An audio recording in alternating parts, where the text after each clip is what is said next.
வந்து விஜய் என்ன பண்ணுறாரு, மாமிக்கிட்ட போய் கெஞ்சி கேட்குறாரு, "மாமி, மாமி ப்ளீஸ் மாமி, நான் எவ்வளோ சொல்லியும் காவேரி என்கிட்ட வந்து பேசவே மாட்டேங்கிறா மாமி. நீங்கள் தான் மாமி ஹெல்ப் பண்ணணும். ப்ளீஸ் மாமி" அப்படி சொல்லிட்டு கெஞ்சுறாரு. "இங்கே பாருப்பா, நான் ஆல்ரெடி சொல்லிட்டேன் அம்பி, இந்த மாதிரி வேலைலாம் நான் பண்ண மாட்டேன்னு சொல்லிட்டு மறுபடியும் எதுக்காக இவ்வளோ தொல்லை கொடுக்குற? ஏன் மாமி இப்படிலாம் பண்ணுறீங்க? ஒரே ஒரு வாட்டி மாமி ப்ளீஸ் மாமி, என்னை பார்த்தா உங்களுக்கு பாவமாகவே இல்லையா? நான் ஒரு வாட்டி காவேரி கிட்டே பேசிக்கிறேன். அதுக்கப்புறம் எந்த பிரச்சனையும் வராமல் நான் பார்த்துக்கிறேன் மாமி. இந்த இந்த தம்பிக்காக செய்யக்கூடாதா? நீங்கள் எத்தனை வாட்டி என்ன தம்பியாக நினைக்கிறீங்கன்னு சொல்கிறீங்க. ஆனால் நீங்கள் அக்காவா நான் உங்களை நினைக்கிறேன். நீங்கள் நினைக்கல போல் இருக்கு" அப்படின்னோடனே, "இப்போ என்ன வேணும் உனக்கு?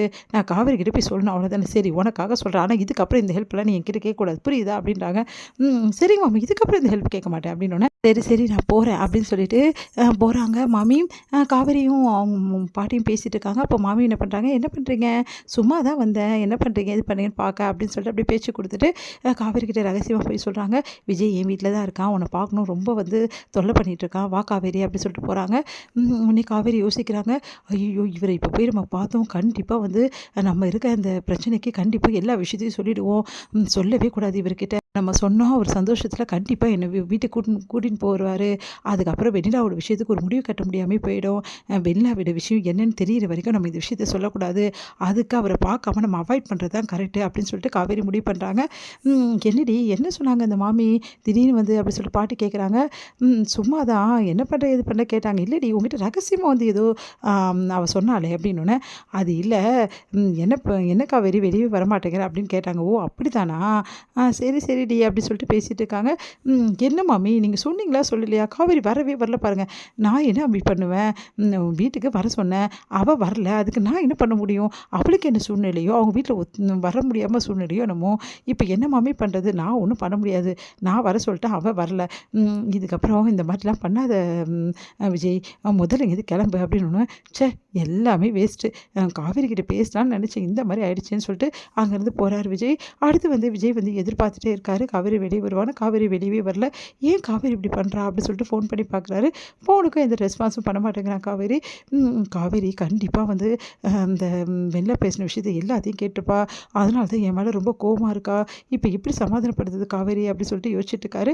அடுத்து காவேரி வந்து அவங்க அம்மா வந்து, "ஏய் இதை போய் வாங்கிட்டு வாடி" அப்படின்னா, "இல்லைம்மா எனக்கு ரொம்ப டயர்டாக இருக்குது." "என்னடி எதுக்கு எதாலும் டயர்ட்னா எப்படி? அப்பளத்தை கொடுக்க சொல்லியிருக்கேன்.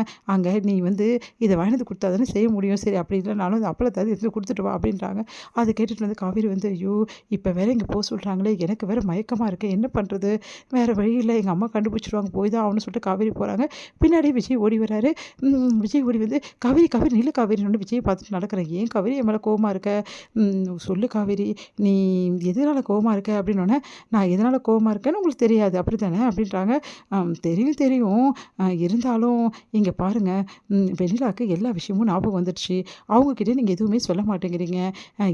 என்ன விஷயத்தில் நீங்கள் இருக்கீங்கன்னு எனக்கு புரியல. ஒன்று நீங்கள் வெண்ணிலா தான் இருக்காங்களா உங்க கூட, அவங்க கூட இருங்க. அப்படி இல்லையே இங்கே வந்து என்னை தொல்லை பண்ணாதீங்க. எதுவுமே இல்லாமல் நடுவில் நின்றுக்கிட்டு எதுக்காக இப்படிலாம் என்னை தொல்லை பண்ணிட்டுருக்கீங்க? ஏன் காவேரி இப்படிலாம் பேசுகிற? நான் தான் ஆல்ரெடி என்னை பற்றி எல்லா விஷயத்தையும் வெண்ணிலா பற்றி விஷயத்தையும் புரிய வச்சிட்டேன்ல. எனக்கு புரிய வச்சிட்டீங்க, நீங்கள் வெண்ணிலாவுக்கு புரிய வச்சிங்களா? அப்படின்னோடனே அப்படியே அதிர்ச்சியாக பார்க்குறாங்க. "இங்கே பாருங்கள், நான் சொன்னது சொன்னது தான். நீங்கள் எனக்கு வேணும் தான், நான் இல்லைன்னு சொல்ல. ஆனால் நீங்கள் எனக்கு வேணும்னா எனக்கு முழுமையாக வேணும். உங்களை வேற ஒரு பொண்ணு ஐ லவ் யூன்னு சொல்கிறத என்னால் தாங்கிக்க முடியாதுங்க. அந்த நிலைமை எனக்கு எவ்வளோ கஷ்டமாக இருக்குன்னு உங்களுக்கு தெரியலல்ல.